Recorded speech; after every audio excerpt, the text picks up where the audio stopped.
एक लड़की अपने पिता और कुछ दोस्तों के साथ शिमला घूमने के लिए जाती है। वहां पर वो लोग अच्छी तरह से एंजॉय कर रहे थे और तभी एक दिन जब वह लड़की घूम रही थी तो उसे बहुत जोर से प्यास लगती है और वह इधर उधर कोई दुकान देखने लगती है। तभी अचानक से उसकी नज़र एक दुकान पर पड़ती है जो थोड़ी ही दूरी पर थी और उसके बाद वह लड़की सीधा उस दुकान पर चली जाती है जिस दुकान को एक महिला चला रही थी। महिला ने चेहरे पर मास्क लगा रखा था और जैसे ही लड़की जाकर उससे पानी मांगने लगती है तो वह महिला इसकी तरफ बड़ी अजीब निगाहों से देखने लगती है।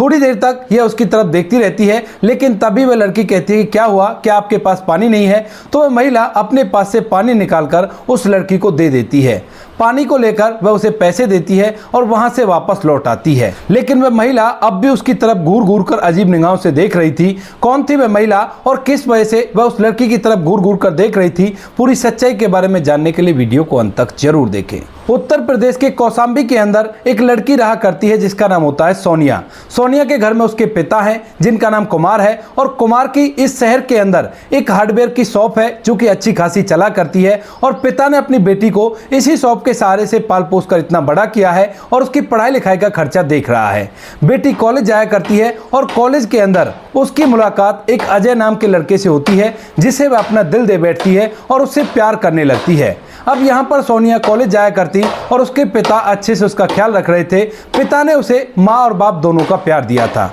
धीरे धीरे समय बीतता है और समय के साथ साथ सोनिया जैसे ही सेकेंड ईयर में जाती है तो उसी दौरान अजय और उसके कुछ दोस्तों के साथ घूमने का प्लान बनाने लगती है, क्योंकि अजय ने कहा था कि काफ़ी दिन हो गए हैं, कोरोना काल अभी निकला है तो हमें भी घूमने के लिए जाना चाहिए क्योंकि सभी लोग घूमने के लिए जा रहे हैं। इस बात को सुनकर जो सोनिया है वो भी तैयार हो जाती है, लेकिन वो पहले अजय से कह देती है कि मैं पहले अपने पिता से पूछूंगी और उसके बाद ही तुम्हें बताऊंगी कि मैं जा सकती हूँ या नहीं जा सकती। यही सोचकर जो सोनिया होती है वह आज जब कॉलेज से वापस लौटती है तो घर आने के बाद सीधा वह अपने पिता की शॉप पर चली जाती है स्कूटी लेकर और वहां पर जैसे पिता अपनी बेटी को देखते हैं तो एकदम से पूछने लगते हैं कि बेटी क्या हुआ, क्या तुम्हें कुछ पैसे चाहिए? लेकिन तभी बेटी अपने पिता की तरफ देखकर मुस्कुराती है और कहती है कि नहीं पिताजी, मुझे कोई पैसे नहीं चाहिए, दरअसल यहाँ पर मैं आपसे कुछ बात करने के लिए आई हूँ। तो उसके बाद पिता पूछने लगते हैं बेटी बताओ क्या बात है, किस वजह से तुम यहाँ पर आई हो? तो बेटी कहने लगती है कि पिताजी मेरे कुछ दोस्त शिमला घूमने के लिए जा रहे हैं, अगर आप कहो तो मैं भी उनके साथ घूमने के लिए जा सकती हूँ। अब इस बात को सुनकर पिता थोड़ी देर तक कुछ सोचता है और सोचने के बाद कह देता है कि ठीक है बेटी, बेशक से तुम चली जाओ, कोई भी दिक्कत नहीं है। इस बात को सुनकर बेटी एकदम से खुश हो जाती है और चहकते हुए वहां से घर की तरफ चली जाती है। लेकिन जब पिता ने अपनी बेटी से घूमने के लिए कहा था तो उसी समय उनका एक दोस्त जिसका नाम सुरेश होता है वह उनके पास बैठा हुआ था और जैसे ही वो देखता है कि पिता ने अपनी बेटी को घूमने के लिए कह दिया है तो वो कहने लगता है कि यार तू ये क्या कर रहा है? तो पिता पूछने लगता है कि क्या हुआ, किसमें बुराई क्या है, अगर बेटी घूमने के लिए जाना चाहती है तो कोई बात नहीं, ऊपर वाले की दया से हमारा रोजगार अच्छा चल रहा है, इसमें ज्यादा पैसे थोड़ी ना खर्च होंगे। लेकिन तभी सुरेश कहता है कि नहीं यार वो बात नहीं है, दरअसल तेरी बेटी सयानी हो गई है और जवान बेटी को इस तरह से अकेले भेजना बिल्कुल भी ठीक नहीं है, आज का माहौल बिल्कुल भी इस लायक नहीं है। इस बात को सुनकर पिता को भी अपनी बेटी की चिंता होती है और उसके बाद वह फौरन से अपना फोन निकालता है और अपनी बेटी के पास फोन करके कह देता है कि बेटी घूमने तो तू बेशक चली जा, लेकिन मैं भी तुम्हारे साथ चलूंगा क्योंकि अब तू जवान हो गई है और मैं तुम्हें अकेले भेजकर कोई रिस्क नहीं ले सकता।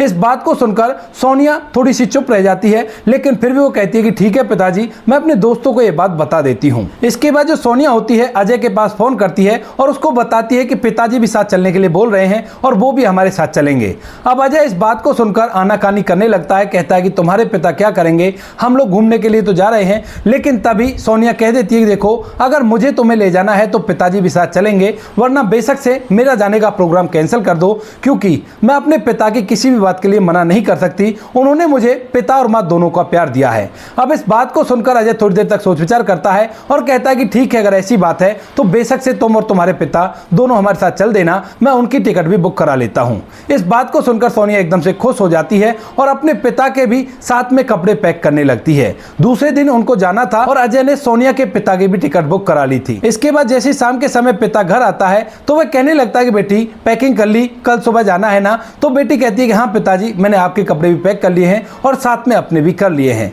इसके बाद दोनों बाप बेटी घर के अंदर आराम करते हैं और जैसे ही दूसरे दिन सुबह सुबह होती है तो सुबह सुबह पिता अपनी बेटी के साथ उस रेलवे स्टेशन के लिए निकल जाता है जहां से वो सभी लोग ट्रेन में बैठकर शिमला जाने वाले थे। सभी लोग ट्रेन में बैठ जाते हैं अपने रिजर्व सीटों पर और उसके बाद उस सफर को तय करने लगते हैं। धीरे धीरे समय बीतता है और समय के साथ साथ इन लोगों का सफर न जाने कब तय हो गया इन लोगों को भी पता नहीं लगता है, क्योंकि यहाँ पर जो सोनिया के पिता होते हैं वो काफी ज्यादा मैच्योर थे। वो बच्चों के संग बच्चे बन जाया करते और बड़ों के संग बड़ों की सी बातें किया करते। इसी वजह से सोनिया को अपने पिता बड़े ही अच्छे लगा करते हैं और वो लोग हंसते खिलखिलाते वहां से सीधा शिमला पहुंच जाते हैं। शिमला जाने के बाद उन्होंने एक होटल लिया और उस होटल के लिए सभी के अलग अलग कमरे ले लिए गए थे और वो सभी लोग वहां पर स्टे करने लगते हैं। वहां पर स्टे करने के बाद वो सुबह सुबह उठकर घूमने के लिए निकल जाते हैं और पूरे दिन भर खूब सारी मस्ती करके वापस से उसी होटल पर लौट आया करते हैं। दिन बड़ी अच्छी तरह से व्यतीत हो रहे थे, वो लोग काफी ज्यादा एंजॉय कर रहे थे। लेकिन तभी एक दिन जब पूरा के पूरा ग्रुप एक जगह घूम रहा था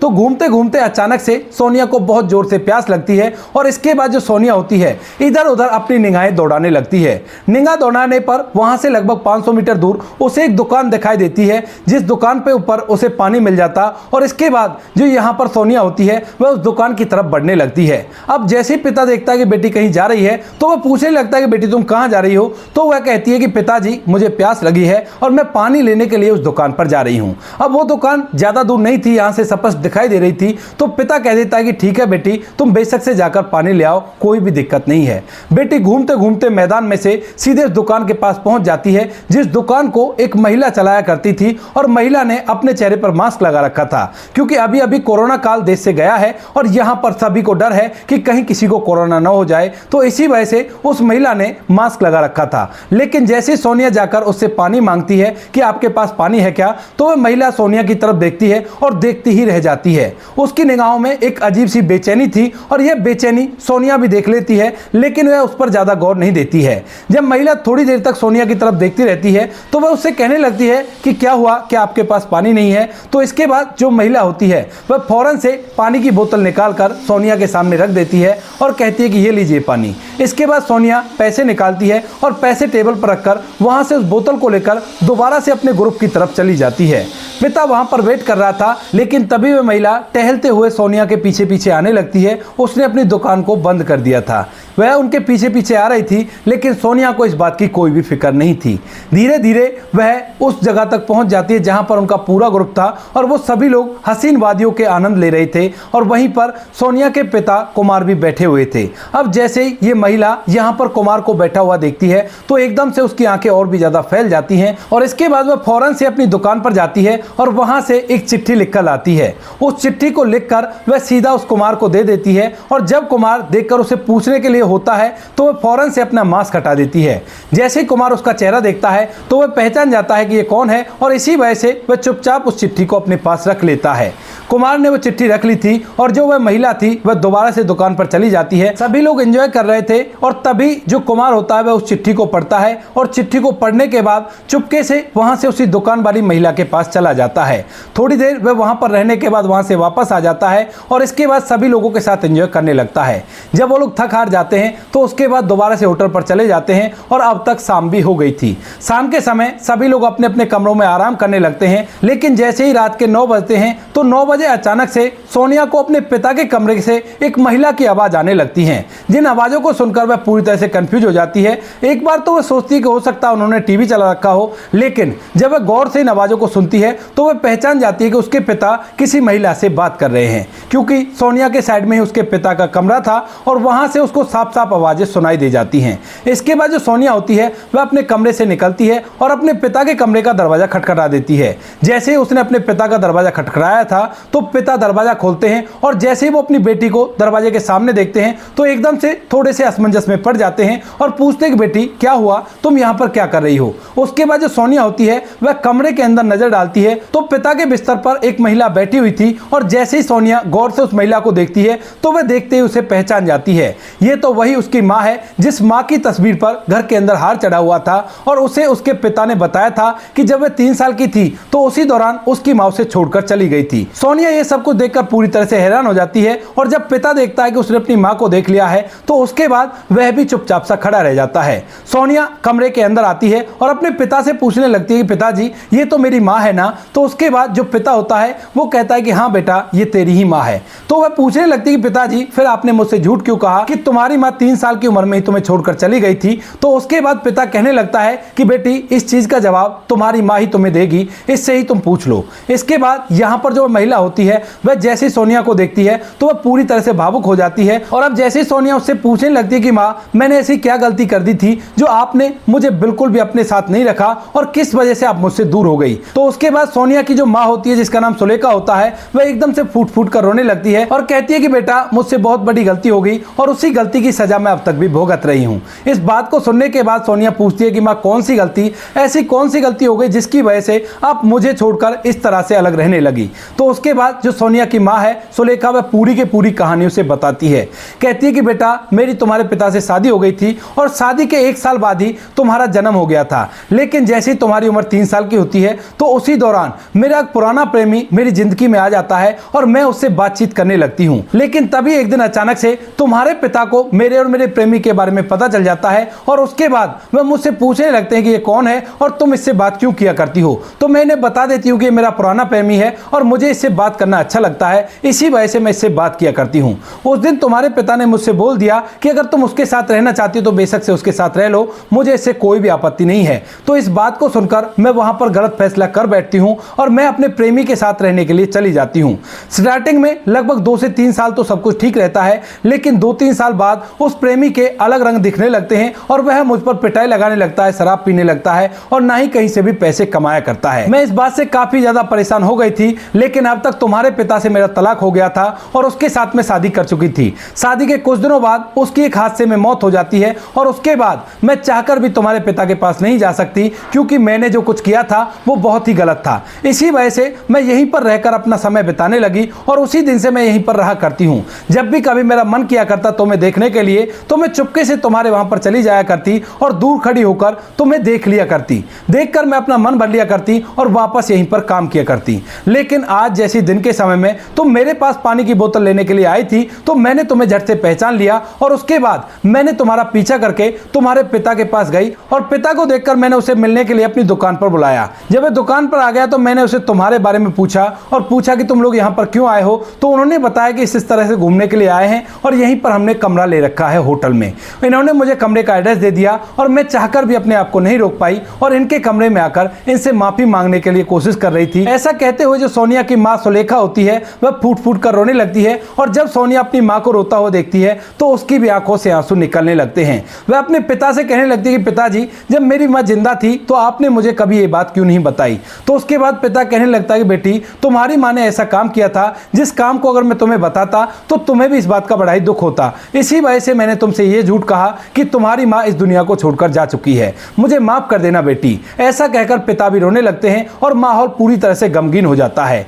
थोड़ी देर तक माहौल गमगीन रहता है, लेकिन उसके बाद सोनिया अपनी आंखों के आंसू को पहुंचती है और अपने पिता से कहने लगती है कि पिताजी अब तो सब कुछ ठीक हो गया है ना, अब तो मुझे पता चल गया है सब कुछ, तो क्यों ना अब माँ को हमारे साथ ही रहने दो और उसे अपना लो। इस बात को सुनकर पिता पहले तो मना करता है, लेकिन वहीं पर सोनिया अपने कॉलेज के सभी बच्चों को बुला लेती है और उनको पूरी कहानी समझाकर उन दोनों को मनाने के लिए कह देती है। जब सभी बच्चे सोनिया के पिता कुमार से कहते हैं तो वह भी अपनी पत्नी सुलेखा को अपनाने के लिए तैयार हो जाते हैं और इसके बाद अगले ही दिन वहीं के एक छोटे से मंदिर में दोनों पति पत्नी की दोबारा से शादी करा दी जाती है और शादी कराने के बाद बेटी अपनी माँ को अपने घर में ले आती है। जब वो लोग शिमला से वापस लौटते हैं तो सुलेखा उनके साथ थी और उसके बाद वह उनके साथ ही रहने लगती है। यहाँ पर जो पिता होते हैं कुछ दिनों तक तो नाराज रहते हैं, लेकिन धीरे धीरे वह भी उसे अपना लेते हैं और अच्छी तरह से अब दिन व्यतीत होने लगते हैं। जब वो अच्छी तरह से एक दूसरे के साथ घुल मिल जाते हैं तो यहाँ पर जो सोनिया होती है वह एक दिन कॉलेज में अपने प्रेमी अजय के साथ बैठी हुई थी और वह इस बात से बड़ी खुश थी कि उसकी माँ भी है और उसके पिता भी हैं, भले ही देर आए लेकिन आ तो गए। इस बात को सुनकर जो अजय अजय होता है वो उससे कहने लगता है कि वो बात तो ठीक है, लेकिन तुम ये बताओ, मैं काफी दिन से तुमसे कह रहा हूं कि अपने पिता से बात कर लो, हम दोनों शादी कर लेते हैं, और तुम कब शादी करने की बात करोगी। इस बात को सुनकर सोनिया कहने लगती है कि ठीक है, अगर ऐसी बात है तो चलो हम आज ही चलते हैं और माता पिता से हम दोनों की शादी की बात करेंगे। ऐसा कहकर जो सोनिया होती है वह अजय को अपने साथ लेकर घर की तरफ चल देती है और रास्ते में ढेर सारी बातें सोचती है कि ऐसा कहूंगी और माता पिता मान ही जाएंगे। धीरे धीरे वो लोग घर तक पहुंच जाते हैं और घर जाने के बाद जो सोनिया होती है, जैसे ही उसके साथ माता पिता एक लड़के को देखते हैं तो उससे पूछने लगते हैं कि बेटी ये कौन है और तुम इसे अपने साथ क्यों लेकर आई हो। तो उसके बाद सोनिया कहती है कि पिताजी ये अजय है, हमारे साथ शिमला भी गया था। पिता उसे पहचान लेते हैं, कहते हैं कि हाँ बेटी मैं जानता हूँ, ये हमारे साथ शिमला गए थे घूमने के लिए, लेकिन तुम इसे यहाँ पर क्यों लेकर आई हो। तो यहाँ पर जो सोनिया होती है वह अपने पिता से कहती है कि पिताजी दरअसल बात यह है कि मैं और ये एक दूसरे से काफी दिनों से प्यार किया करते हैं और हम लोग चाह रहे थे कि आप लोग हमारी शादी खुशी खुशी करा दो। अब इस बात को सुनकर माता पिता थोड़ी देर तक सोच विचार करते हैं और सोच विचार करने के बाद जो सोनिया के पिता कुमार होते हैं वह उस लड़के से कुछ पूछताछ करते हैं और पूछताछ के दौरान उसे सब चीज सही लगती है और वह कह देते हैं कि ठीक है बेटी, अगर तुम्हें लगता है कि ये लड़का तुम्हें खुश रखेगा तो मेरी तरफ से बेशक से तुम इससे शादी कर लो। और वह कह देते हैं कि ठीक है बेटा, तुम अपने घर वालों से बात कर लेना और जिस दिन के लिए तुम्हारे घर वाले बोले सोनिया को बता देना, मैं रिश्ते की बात करने के लिए तुम्हारे घर पहुंच जाऊंगा। इस बात को सुनकर सोनिया और अजय एकदम से खुश हो जाते हैं और खुश होकर सोनिया अपने पिता को अपने गले से लगा लेती है। इसके बाद अजय वहां से अपने घर चला जाता है और घर जाकर अपने माता पिता से अपने और सोनिया के बारे में बात करता है। तो माता पिता भी उसकी शादी सोनिया से कराने के लिए तैयार हो जाते हैं और यहाँ पर जो सोनिया के पिता होते हैं वह एक दिन अपनी बेटी की शादी की बात करने के लिए अजय के घर पहुंच जाते हैं। वहां पर जाने के बाद कुछ बातें होती हैं और बातों के दौरान जब सोनिया के पिता कहते हैं कि देखिए आप लोग लड़के वाले हो और आपको जो भी दहेज चाहिए मुझे बता देना, क्योंकि मैं अपनी बेटी को जी खोलकर दहेज दूंगा और उसमें अगर आपकी मुराद अधूरी रह गई तो मैं ऐसा बिल्कुल भी नहीं चाहता। इस बात को सुनकर जो अजय के पिता होते हैं वो थोड़ी देर तक सोनिया के पिता की तरफ देखते रहते हैं और कहते हैं कि क्या तुम दे पाओगे जितना पैसा हम मांगेंगे। तो यहाँ पर सोनिया के पिता कहते हैं कि देखो ज्यादा तो नहीं कह रहा, लेकिन कुछ ना कुछ कोशिश जरूर करूंगा कि आपकी इच्छाओं को पूरा कर सकूं। तो इसके बाद जो अजय के पिता होते हैं वो कहने लगते हैं कि देखो हमारी डिमांड बहुत बड़ी है, आपसे पूरी नहीं होगी, बच्चे एक दूसरे से प्यार करते हैं तो उन दोनों की शादी हो जाने दो, कोई भी दिक्कत नहीं है। इसके बाद सोनिया के पिता को यह बात थोड़ी बुरी सी लगती है और वो कहने लगता है कि नहीं नहीं आप बताओ आपको क्या चाहिए, मैं अपनी दुकान बेचकर अपने घर बेचकर भी अपनी बेटी को दहेज दूंगा, क्योंकि हमारी एक ही बेटी है और उसी के लिए तो मैं कमा रहा हूं। इस बात को सुनकर जो अजय के पिता होते हैं वो कहने लगते हैं कि ठीक है तो आप ऐसा करो, अपनी बेटी के साथ 2.5 किलो सोना दे दो। अब 2.5 किलो सोने का नाम सुनकर पिता एकदम से हैरान हो जाते हैं, क्योंकि सोने का भाव काफी ज्यादा था। वह थोड़ी देर तक सोच विचार करता है, लेकिन तभी जो अजय का पिता होता है वह उसके कंधे पर हाथ रखता है और कहता है कि समधी जी मैं तो मजाक कर रहा था, मेरे बेटे को आपकी बेटी पसंद है और दहेज का क्या है, दहेज तो मेरा बेटा काबिल हो जाएगा तो काफी सारा कमा लेगा और अपनी मेहनत से काफी सारा सामान इकट्ठा कर लेगा, हमें दहेज में कुछ भी नहीं चाहिए, आपके पास ना हो तो साड़ी भी हम अपनी तरफ से पहना देंगे और आप केवल अपनी बेटी दे देना, जिसने अपनी बेटी दे दी उसने अपना पूरा संसार दे दिया और इससे ज्यादा हमें क्या चाहिए। यह बात सुनकर जो सोनिया का पिता होता है वह भी मुस्कुराने लगता है और दोनों समधी एक दूसरे के गले मिलते हैं और शादी की तारीख पक्की कर दी जाती है। कुछ दिनों बाद सोनिया और अजय की शादी हो जाती है और शादी होने के बाद वो दोनों एक दूसरे के साथ बड़ा ही अच्छा समय व्यतीत करते हैं। जो सोनिया के पिता होते हैं वो अजय को अपने पास ही रहने के लिए कहते हैं, क्योंकि अजय 3 भाई हैं और छोटे 2 भाई अभी घर पर हैं। तो इसके बाद जो अजय के माता पिता होते हैं वह भी उसको रोकते नहीं है और वहीं पर रहकर वह आज तक भी उनकी देखभाल अच्छी तरह से कर रहा है। तो दोस्तों ये थी आज की कहानी, आपको जैसी भी लगी हो कमेंट सेक्शन में बता देना। वीडियो अगर अच्छी लगी हो तो वीडियो को लाइक और चैनल को सब्सक्राइब जरूर करें, ताकि हमें थोड़ा सा हौसला मिल सके आप लोगों के लिए ऐसे अच्छे वीडियो बनाने के लिए। इन कहानियों को सुनाने का उद्देश्य किसी को परेशान करना बिल्कुल भी नहीं है, ये कहानी आपको इसलिए सुनाई जाती है ताकि आप लोग इन कहानियों में से कुछ ना कुछ सीख सको और अपने जीवन में उस चीज को अप्लाई कर सको। मिलते हैं किसी नेक्स्ट वीडियो नए टॉपिक के साथ, तब तक के लिए जय हिंद, जय भारत, जय हिंदुस्तान।